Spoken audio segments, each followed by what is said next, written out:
পুজো live এমনই একটি platform যেখানে বাঙালিদের পুজো উৎসব হয়ে থাকে। তো আজ আমরা চলে এসেছি একটি প্রাচীন মায়াপুরে নবদ্বীপে নদিয়া জেলাতে 60 ফুট গৌরাঙ্গর কাছে, সোনার গৌরাঙ্গর কাছে। তো আপনারা সবই দেখতে পাচ্ছেন, আস্তে আস্তে সবই দেখাবো। এবং আমাদের পুজো লাইভের পর্দায় আপনারা শুধু দেখতে পাবেন পুজোর বিভিন্ন ধরনের পুজো এবং বাঙালিদের মেলা উৎসব, মানে বাঙালিদের যত উৎসব হয়ে থাকে সেইগুলি আমরা পুজো লাইভের পর্দায় দেখতে পাবেন।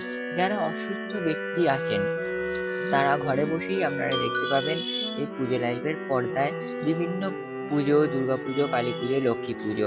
তো আপনারা দেখতে পাবেন, সাথে থাকুন পুজো লাইভের এবং পাশে থাকুন। আমি পুজো পরিক্রমা করি, দুর্গাপুজো এলে আমি চলে আসি আপনাদের এলাকায় পুজো পরিক্রমা করতে। তো তাই জন্য বলছি, পুজো লাইভ চ্যানেলটি সাবস্ক্রাইব করে আমাদের পাশে থাকুন। তো রিপোর্ট প্রিয়ম দাস, দেখতে থাকুন এবং ফুল এনজয় করুন।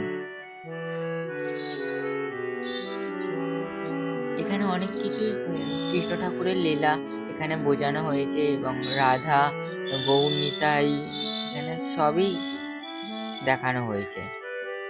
তো রাত্রির বেলা আমাদের এই প্রাচীন মায়াপুর 60 ফুট গৌরাঙ্গর কাছে আলোয় আলোকিত হয়ে ওঠে, এরকম ভাবে সেজে ওঠে। আর এখন আমরা যে ছবিটা দেখতে পাচ্ছেন এটা হচ্ছে 60 ফুট গৌরাঙ্গ। তো আপনারা সবই দেখতে পাচ্ছেন। ভেতরে এলে এরকম জগন্নাথ দেব, তারপর অনেক কিছু কৃষ্ণ ঠাকুরের কাহিনী, গৌরনীতাই সবই আপনারা দেখতে পাবেন এই পুজো লাইভের পর্দায়, এবং আপনারা চলেও আসতে পারেন। এটি আছে প্রাচীন মায়াপুর।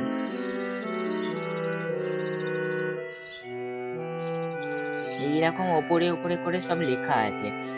তারপরে আপনারা দেখতে পাবেন নৃসিংহদেব এবং তারপরে গোপাল দেখতে পাবেন, একটি বড় গোপাল।